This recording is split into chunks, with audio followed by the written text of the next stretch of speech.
Hi friends, welcome to Binky Beauty. I'm Binky. This is my channel where I love talking about all things, there's a hair, all things skincare, all things skincare related basically, some makeup, but I'm so happy that you're here today. Before we go any further, scroll down just a little, hit the like button, the subscribe button.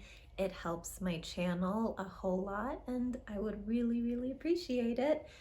Also, before we get going, I just want to say that I am not a skincare professional of any kind. If you are experiencing skin issues, please consult with a professional, and this is all just for entertainment purposes, I guess you could say, and hopefully to help you a little bit.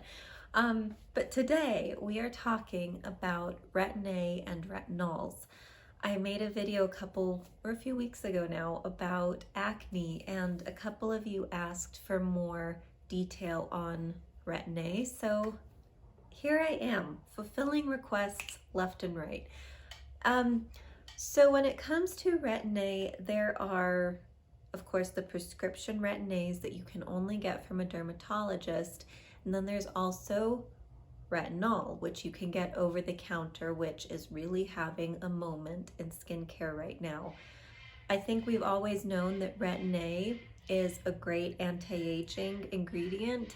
However, there's some really amazing retinols coming out, and please excuse the noise in the background. I don't know if you can hear that. It's our bird, so please just drown that out.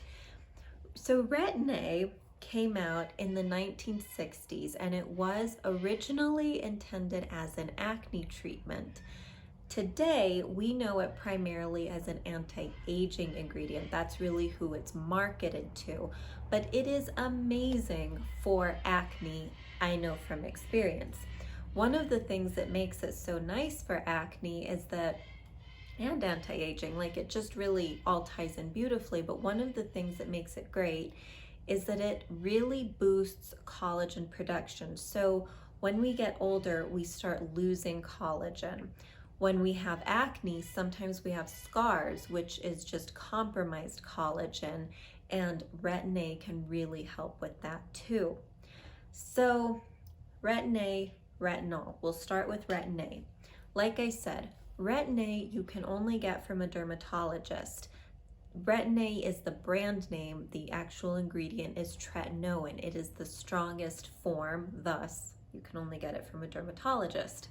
There are generally three strengths, 0.025%, 0.05%, and 1%. This is what I've seen generally from dermatologists.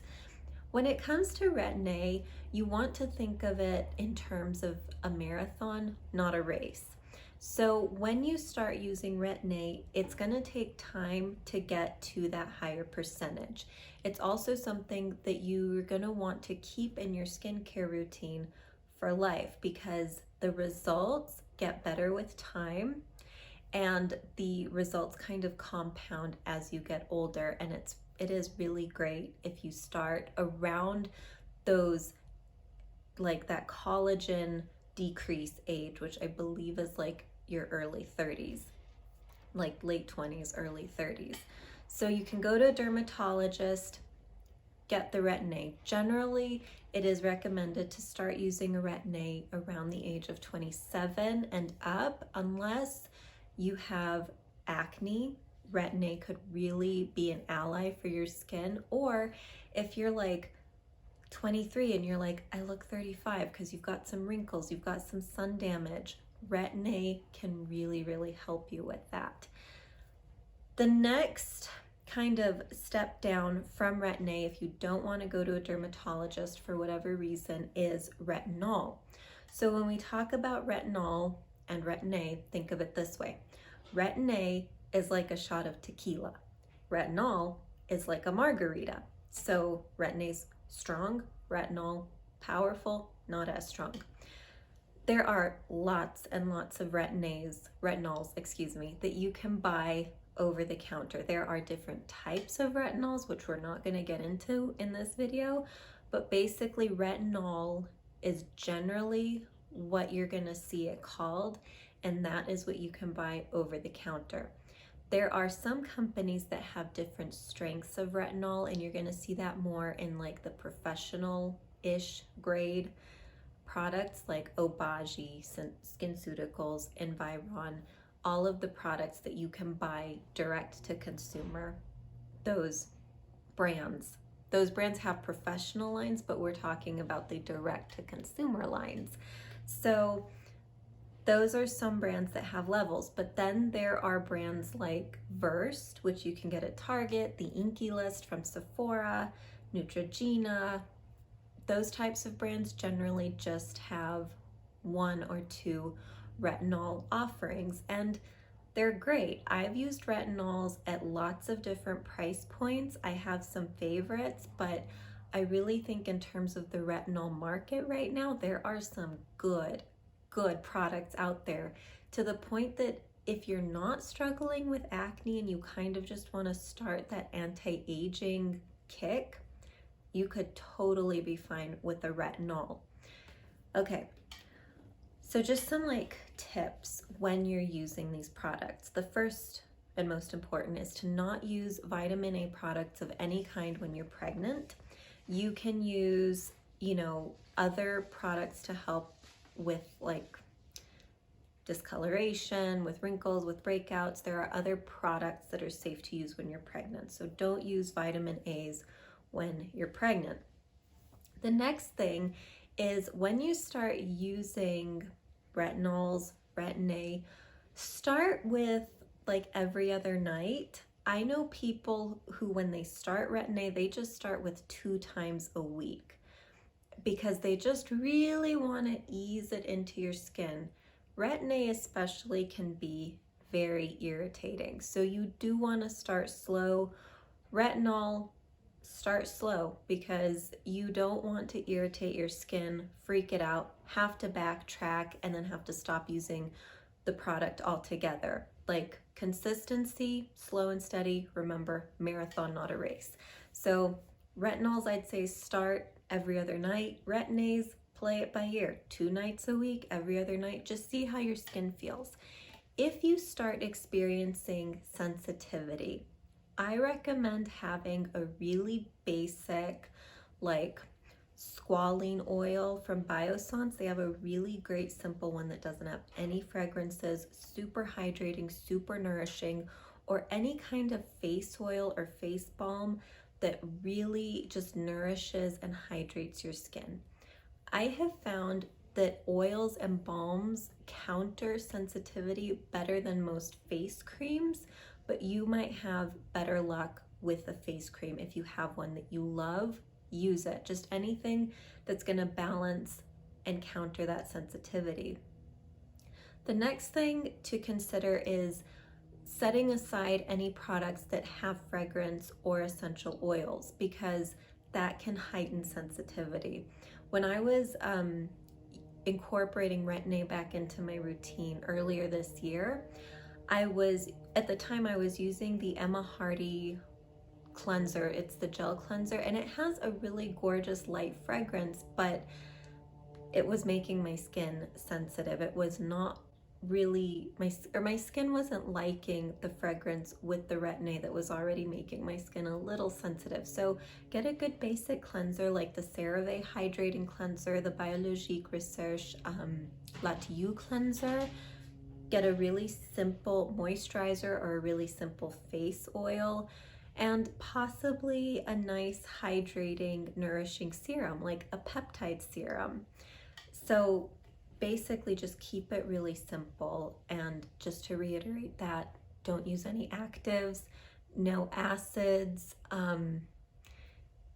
mainly acids actually, because you can use vitamin C with retinols. You can also use it with Retin-A's. However, I recommend if you're going to use a vitamin C with vitamin A products, get it formulated into the product. So what I mean by that is buy a retinol product that is formulated, like they made it with vitamin C, like it's in there already, so you're not playing chemist, because Vitamin C can also be a sensitizing ingredient, and I wouldn't want you to use vitamin C that's too high and then like use a retinol that's too high and then your skin is freaking out. And again, you stop using the products, you have to start from zero. Generally with Retin-A, the prescription, you are not going to see it formulated with a vitamin C.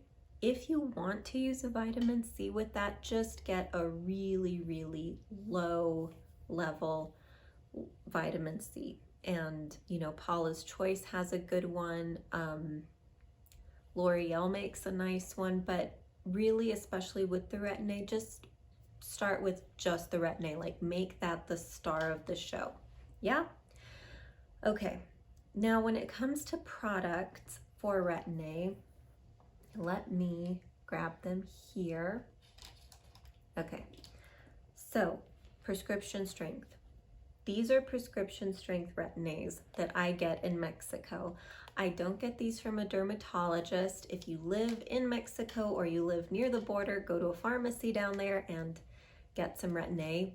3 strengths, 0.025 being the lowest, 0.05 being middle, and then there's the gold tube, which is 1%.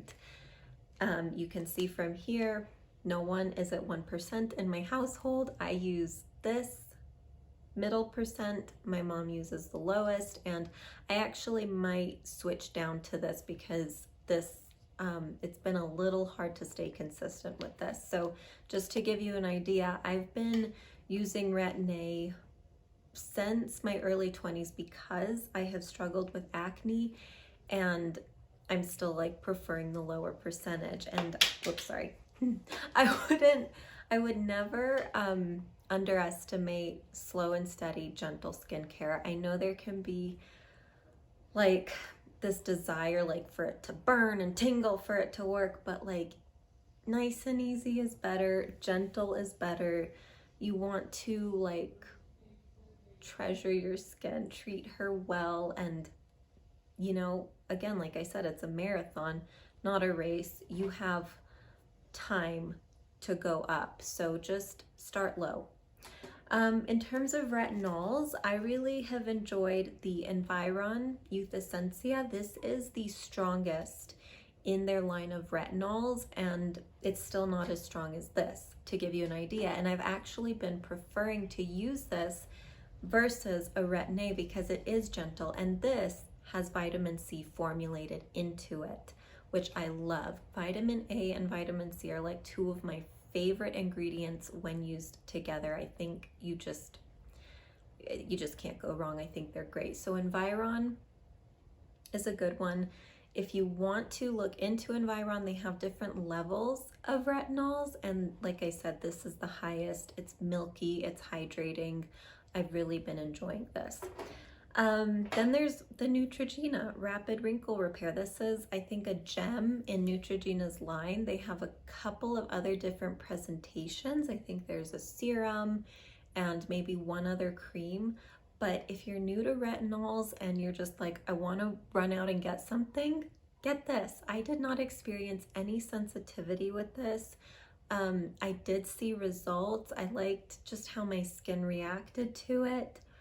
It was very nice. It's very reasonable. You can find it anywhere. So this is a very good retinol, and it's a great price. As an honorable mention, I have a Bakuchiol booster, which is like a plant-based, I guess right now it's like a retinol alternative, which is safe to use if you're pregnant. I've tried this. I wasn't thrilled with it, but if you are maybe thinking, well, if it's not safe to use when I'm pregnant, I don't want to use it really anyway, Bakuchiol Rose Hip would be a great alternative for you. But like I said, I didn't really see much happening with this, but there it is, just so you can see it's there. So that is like a really broad overview of Retin-A and retinols. I hope that was helpful. I hope that can at least get you started if you are curious about Retin-As and retinols. Personally, This is an ingredient that I will always have in my skincare routine. It has worked really well for my skin, but of course, everybody's skin is different. If you want to get some prescription strength Retin-A and ask more questions, you know, go talk to a good board certified dermatologist. There's just so much good knowledge out there. Just find what works for you. But I hope this video was helpful. Thank you so much for watching. If you have questions or, you know, any kind of like comments you want to add to any of this, just leave it down below. Let's talk. Thank you so much for watching. I'll see you soon.